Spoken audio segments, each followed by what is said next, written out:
Imagine a giant water staircase capable of lifting some of the world's largest river vessels and doubling cargo traffic. That's exactly what China is attempting to undertake on one of its most important waterways, reportedly.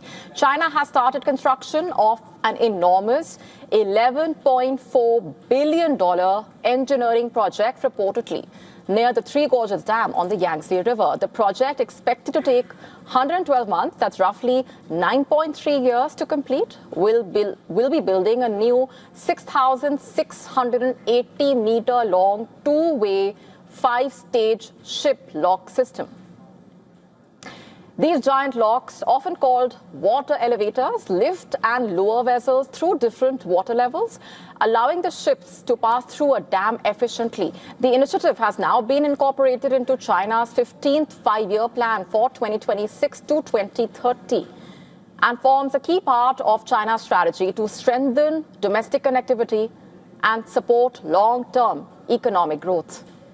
And the urgency is reportedly clear. The Three Gorges Dam, which stretches across Asia's longest river, has reportedly improved navigation since its construction. That success has reportedly fueled industrial growth along the Yangtze's 6,300-kilometer route linking major economic centers like Wuhan and Shanghai. The river is the world's busiest and largest inland waterway by cargo throughput and traffic volume.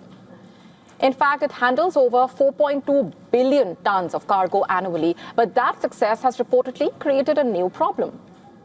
The existing system is designed to handle 100 million tons of cargo annually, reportedly, a limit that was crossed in 2011, reportedly.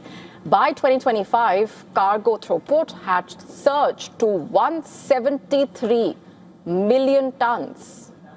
173 million tons, placing enormous pressure on the facilities that opened in 2003.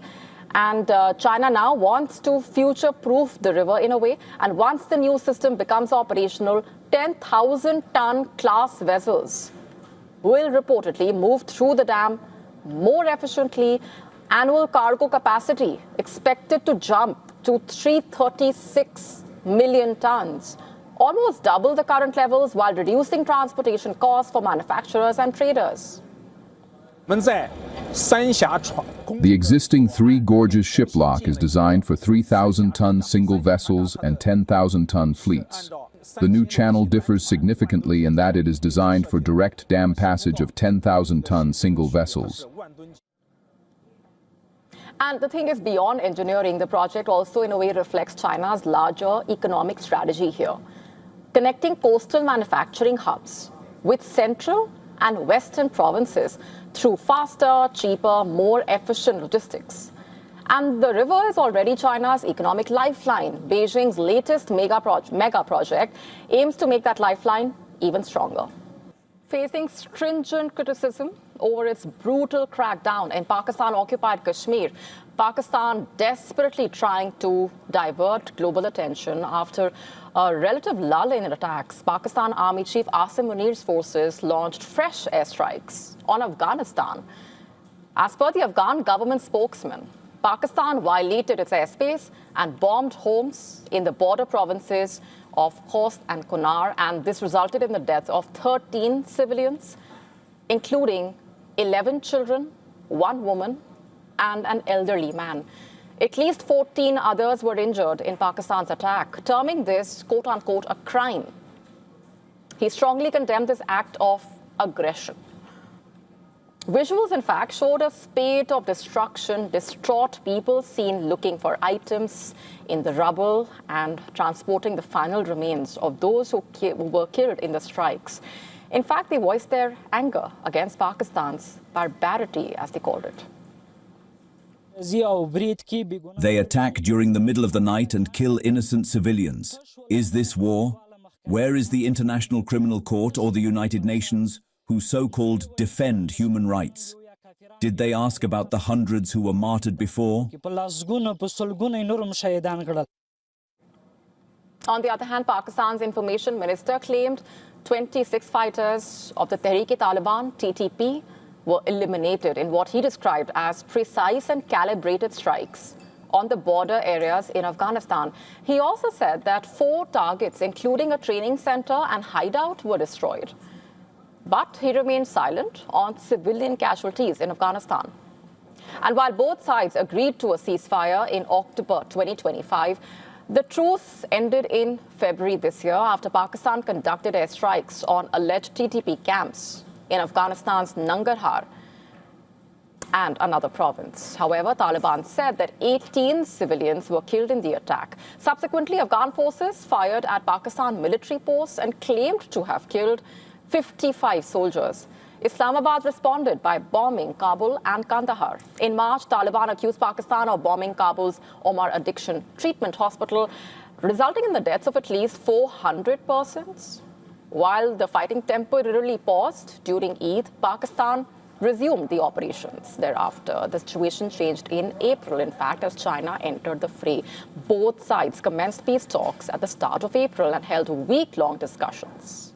In April end, Kabul accused Islamabad of targeting the Sayyid Jamaluddin Afghani University in Kunar province, resulting in the killing of 7 civilians. And as per a UN report, 372 Afghan civilians were killed, 397 others were injured because of Pakistan's attacks in the first 3 months of 2026 alone. This coming at a juncture when Munir's forces have opened fire and tear gas at protesters belonging to the Joint Awami Action Committee, JAAC, across POK, resulting in the deaths of at least 14 people, while nearly 70 people have been injured. A day earlier, scores of people defied the pressure and hit the streets as part of a shutdown strike. Amid this, Pakistani authorities launched a search operation for 4 JAAC protesters and announced a bounty of over $35,860 in this connection. Protests are still raging. A large number of people, a convoy of cars, gathered in the area of Poonch, which has been illegally occupied by Pakistan. Locals continue to stand firm on their support for this civil society group, which is demanding abolition of 12 seats occupied by the Pakistanis in the so-called Legislative Assembly. Listen to this. ये एक बड़ा मुहज़्ज़ब पुरअमन decent अंदाज का एहतजाज है, कानून के दायरे के अंदर रहते हुए, आइन के दायरे के अंदर रहते हुए एहतजाज है। मुस्तरद कर रहा है हुकूमत के बयानी को कि ये लोग दहशतगर्द हैं, ये लोग पुरअमन हैं। दहशतगर्द जो है वो हुकूमत है जो जबर के ज़रिए, ताकत के ज़रिए इस पुरअमन सदा को दबाने की कोशिश करती है। Outrage over the atrocities by Asim Munir's forces continuing in the UK as well.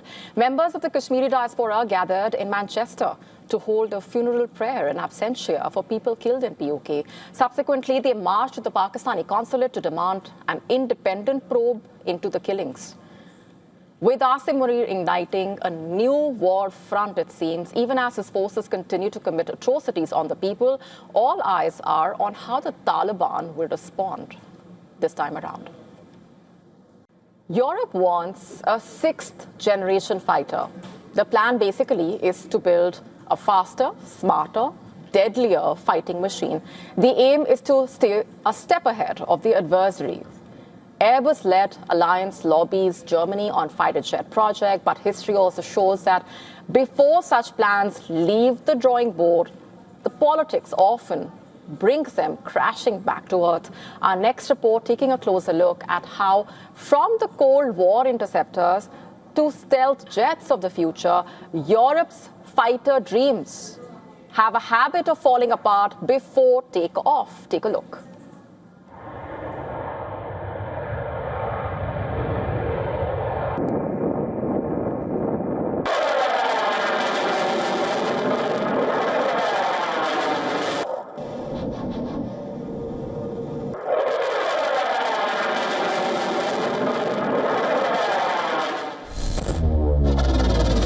The blueprints are ready.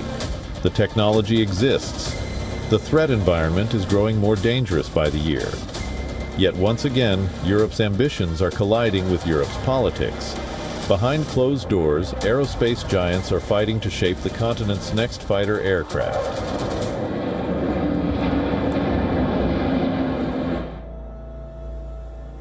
Airbus is now leading a push for a German-backed alliance to develop a new 6th-generation combat jet. arguing Europe cannot afford to fall behind the United States and China.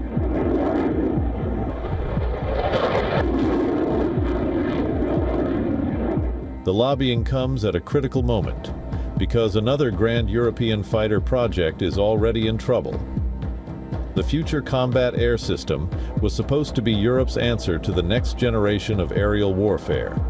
France, Germany, and Spain joined forces to build a stealth fighter. Instead, the project became trapped in disputes. Arguments over industrial control, battles over intellectual property. The disagreements led to the scrapping of the plan. Europe has been here before. In 1957, Britain cancelled the promising Saunders-Roe SAR 177 interceptor.